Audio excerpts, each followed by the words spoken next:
The market is always right. If all trading stopped at any particular price, what would this last posted price represent?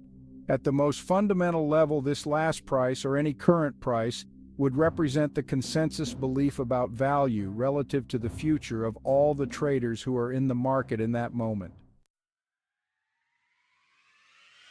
The current price is a direct reflection of the beliefs of all the traders who choose to act as a force on prices by putting on a trade. So, when there are two traders, one wanting to buy and one wanting to sell at a price and do so, all that is needed to make the market right are two traders willing to trade at a price. Regardless of the criteria they use to determine value, how rational, irrational, meaningful, or meaningless by your or anyone else's belief system, if two traders are willing to express their belief in future value by making a trade, they have made a market. Unless the trade can be undone, it has to be right by virtue of the fact that it was made.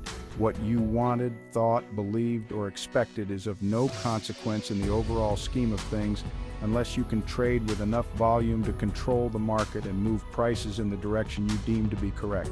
To do this, you would personally have to represent a buying or selling force strong enough to absorb all the counteracting buying or selling represented by the traders who didn't happen to agree with you at any given moment, with enough financial power left over to bid or offer the price where you want it to be.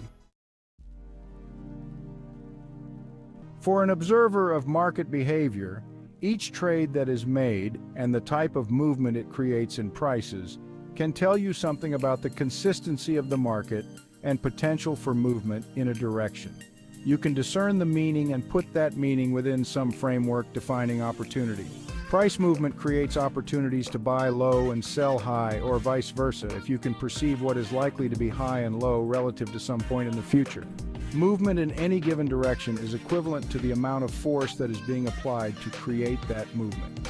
For example, if prices penetrated all-time lows, the fact that you may have believed that they would not do it is meaningless unless you can personally trade with enough volume to move the price back above the old low.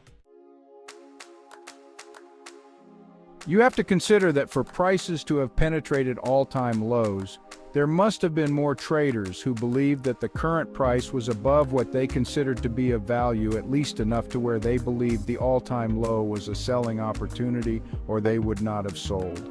For prices to follow through and continue to go lower would indicate that there are more traders willing to act on their belief that prices are high and as a result sell than there are traders who are willing to buy at those prices even at all-time lows. What you believed about value and your reasons for believing it may be of highest quality, but if the market doesn't share your belief, it doesn't really matter how right you are based on your superior reasoning process or what you believe to be the quality of your information, because prices are going to go in the direction of the greatest force. The point here is that right and wrong, as you may traditionally think of them, don't exist in the market environment. Academic credentials, degrees, reputations, even a high IQ don't make you right in this environment as they would in society.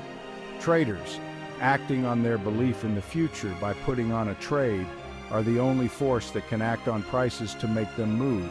Movement creates opportunity to make money, and making money is what trading is all about.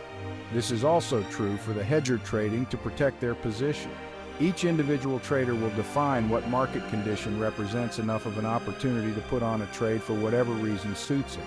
Regardless of how wrong you think he may be, if the net result of the collective actions of all the traders participating is moving prices against your position, then they're right, and you're the one who is losing money. The market is never wrong in what it does, it just is.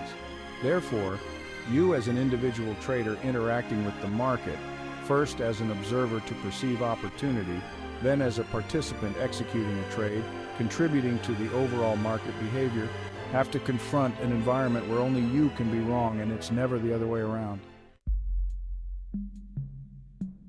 As a trader, you have to decide what is more important, being right or making money, because the two are not always compatible or consistent with one another.